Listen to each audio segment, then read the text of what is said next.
Bayangkan bila Hong Kong tanpa kami. Kisah seorang pekerja rumah tangga di Hong Kong. Saya seorang pekerja rumah tangga atau PRT dan ini adalah kisah saya.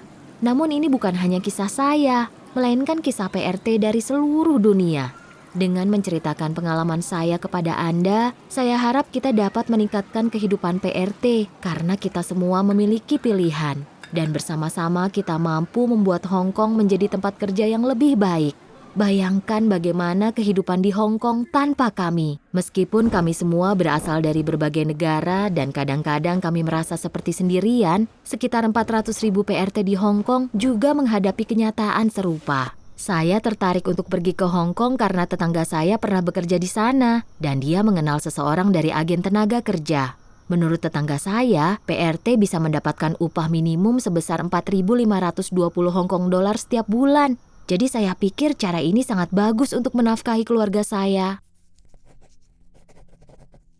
Agen membantu saya mengumpulkan dokumen yang diperlukan dan membuat video pengantar untuk calon majikan agar mereka lebih mengenal saya. Saya tidak mengerti prosesnya, tapi mereka meminta saya mempercayai mereka saja. Saya menyesal, saya tidak berusaha memahami semua yang saya tanda tangani. Pahami dokumennya. Agen harus menerangkan seluruh prosesnya dengan jelas kepada majikan dan pekerja. Pekerja harus membaca salinan terjemahan kontrak kerja standar dan memastikan bahwa bagian jadwal tugas diisi sebelum ditandatangani. Majikan maupun pekerja terikat kontrak ini, dan pekerja dapat menolak melakukan tugas apapun yang tidak disebutkan di dalam kontrak. Setelah menandatangani dokumen, saya menjalani pemeriksaan kesehatan dan saya harus mengikuti pelatihan wajib. Pelatihan berlangsung selama beberapa minggu. Saya diajari memasak dan membersihkan agar sesuai dengan keinginan majikan saya. Setelah pelatihan selesai dan saya sedang siap-siap untuk pulang, saya terkejut karena besarnya biaya pelatihan yang harus saya bayar. Banyak sekali biaya tak terduga. Misalnya, saya harus membayar beberapa tes yang saya butuhkan untuk pemeriksaan kesehatan. Segera ajukan pertanyaan untuk mengetahui semua biaya. Biaya untuk mendapat pekerjaan dan pergi ke Hong Kong dapat bermacam-macam tergantung negara asal pekerja. Menurut hukum Hong Kong, biaya penempatan tidak boleh lebih dari 10% dari gaji bulan pertama Anda. Jika Anda mendapat upah minimum, maka jumlah biaya penempatan adalah 410 Hong Kong dolar. Jika ada pekerja diminta membayar tagihan yang berlebihan, konsulat nasional atau majikan mereka dapat membantu melaporkan agen tersebut. Setelah pelatihan, saya mendapatkan paspor, berpamitan kepada keluarga saya, dan terbang ke Hong Kong. Ketika saya mendarat, semuanya berbeda. Gedung pencakar langit, bahasanya. Tapi saya merasa aman. Di bandara, beberapa sukarelawan memberi saya pamflet tentang perdagangan manusia dan hak-hak maupun perlindungan bagi buruh Hong Kong. Tapi agen mengambilnya dari saya dan juga paspor saya segera setelah saya keluar dari imigrasi. Pekerja berhak menyimpan paspor dan barang pribadi seperti telepon seluler. Paspor adalah kunci untuk tinggal dan keluar dari negara, jadi tidak boleh diambil oleh majikan atau agen. Saat pertama bertemu majikan saya, mereka tampak ramah. Tapi saya segera sadar bahwa pelatihan saya kurang mempersiapkan saya untuk memenuhi harapan majikan saya. Dan privasi saya jauh lebih sedikit daripada yang ditentukan dalam kontrak. Bahkan saya tidak punya kamar sendiri. Kamera keamanan terpasang di mana-mana dalam apartemen. Saya juga kurang mendapatkan makanan yang layak, hanya sisa makanan. Tanpa makanan yang layak, saya merasa lemah dan lelah. Selain itu, majikan saya sering sekali mengundang keluarganya. Jadi saya harus memasak dan membersihkan untuk lebih banyak orang daripada yang kami sepakati dalam kontrak. PRT berhak memiliki kamar sendiri atau sekamar dengan anak yang sama jenis kelaminnya. Kamar dan tugas mereka harus sesuai dengan ketentuan dalam kontrak dan PRT harus mendapatkan makanan penuh yang bergizi sebanyak 3 kali sehari atau uang makanan yang cukup untuk membeli makanan sendiri.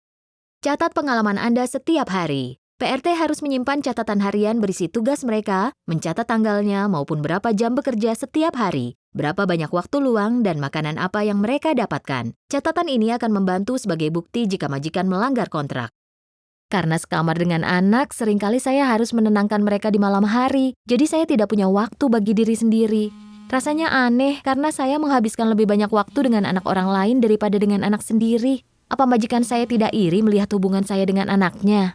Bekerja dan menginap di tempat yang sama ternyata lebih sulit daripada yang saya kira. Karena sedikit sekali waktu yang tersisa untuk saya di siang atau malam hari. Saya sulit mengetahui perbedaan antara jam kerja dan waktu pribadi. Saya kesepian dan saya ingin bicara dengan keluarga saya. Tapi setelah bayi majikan tidur, sudah terlalu larut untuk menelepon keluarga saya. Kamera keamanan juga membuat saya merasa sangat tidak nyaman. Bagaimana jika seseorang melihat saya ganti baju atau ke kamar mandi? Bahkan saya tidak punya kunci rumah bila ingin pergi, di mana saya bisa pergi untuk dapat memiliki privasi penuh. PRT bebas pergi di Hong Kong, menghubungi keluarga dan menjalankan agama mereka. Jika majikan membatasi hak-hak ini, PRT harus mengutarakan masalah ini dengan sopan dan mencatat reaksi majikan. Bahkan di hari Minggu yang seharusnya adalah hari libur saya tidak mendapatkan istirahat penuh. Majikan saya sering meminta saya menyiapkan sarapan sebelum saya pergi atau makan malam setelah saya pulang. Atau mereka meninggalkan setumpuk piring kotor yang harus saya cuci. Jadi saya mencucinya sepulang dari hari libur agar tidak dimarahi keesokan harinya.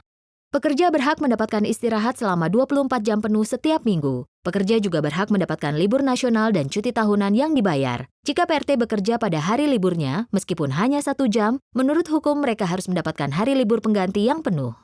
Biasanya hubungan saya dengan majikan baik-baik saja, tapi kadang beliau marah-marah dan berteriak pada saya. Dan bahkan beberapa kali beliau menyakiti saya. Menurut kontrak waktu saya tinggal 6 bulan, saya tidak ingin memperkeruh keadaan dengan melaporkannya. Saya tahu saya dapat mengubah kontrak bila majikan saya tidak memberi gaji, meninggal, atau jika saya dapat membuktikan di pengadilan bahwa saya diperlakukan dengan tidak baik. Jadi saya tidak melaporkan ke siapapun, hanya menyimpan dan menangani masalah saya sendiri. Tidak seorang pun pantas mendapat penganiayaan fisik atau verbal dari majikan mereka. Semua bentuk penyalahgunaan juga melanggar hukum. PRT harus merasa aman dan bebas dari bahaya saat bekerja. Pekerja harus mendokumentasikan semua insiden penganiayaan dengan seksama, mencatat tanggal kejadian, memotret cedera fisik, dan secepat mungkin menulis atau merekam catatan suara tentang kejadian persisnya. Rincian ini sangat penting saat melaporkan masalah. Jika Anda tidak ingin melapor sekarang, rincian ini akan memberikan Anda pilihan untuk melapor di kemudian hari. Saya hanya ingin menyelesaikan kontrak agar bisa mendapatkan majikan baru dan catatan saya tetap bersih. Jika saya mengeluh, mungkin calon majikan atau agen mengira saya pembuat onar dan membuat saya sulit mendapatkan kontrak lain.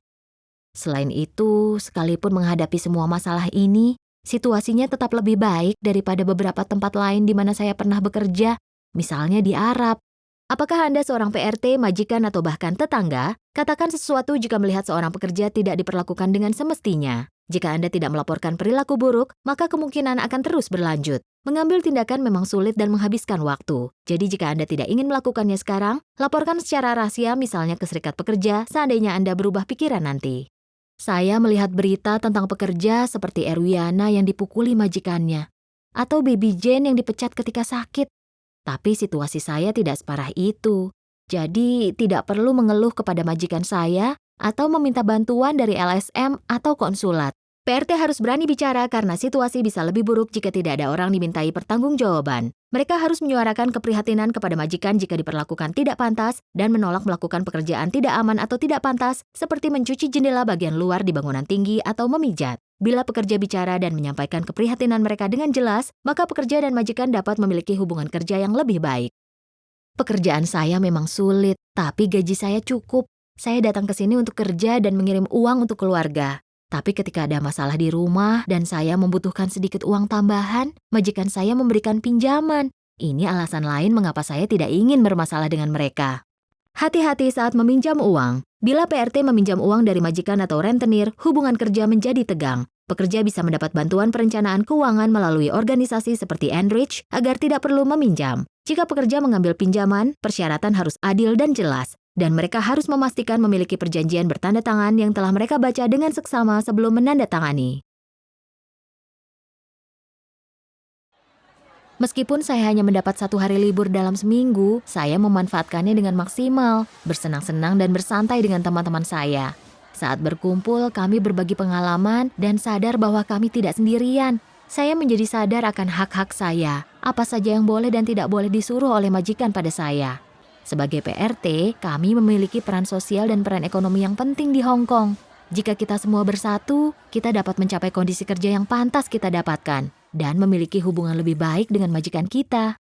Dapatkan informasi dan terlibat. PRT adalah tulang punggung masyarakat Hong Kong dan pantas dihormati. Masalah mereka mempengaruhi semua orang di kota. Bayangkan bila Hong Kong tanpa PRT. Saya baru mandi untuk bertemu seluruh keluarga besar majikan saya. #HK tanpa kami. Manfaatkan sumber daya yang ada yang dirancang untuk membantu PRT dan majikan mereka di konsulat, serikat pekerja, atau kelompok lokal. Anda dapat melapor dan mencari bantuan di konsulat Anda, misalnya Atase Tenaga Kerja Filipina, atau Kantor Tenaga Kerja Indonesia, Departemen Tenaga Kerja, atau Polisi Hong Kong. Atau dengan LSM atau tempat penampungan, misalnya FADWU, Bethune House, atau Mission for Migrant Workers.